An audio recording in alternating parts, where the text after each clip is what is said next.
All right, let's talk about something that gets way too much attention: your weight.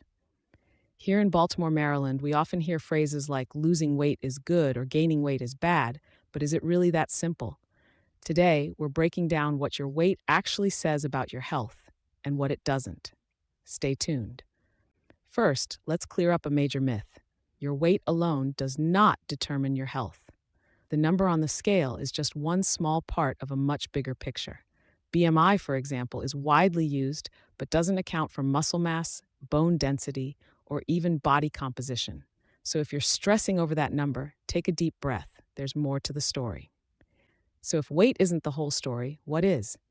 Well, things like your activity level, the quality of your diet, your stress levels, and even sleep patterns play a huge role in your overall health.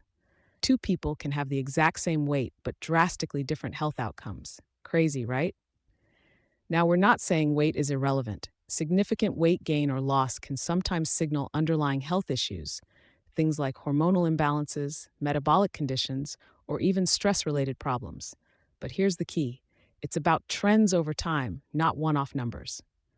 So, what should you focus on? Instead of obsessing over the scale, try these.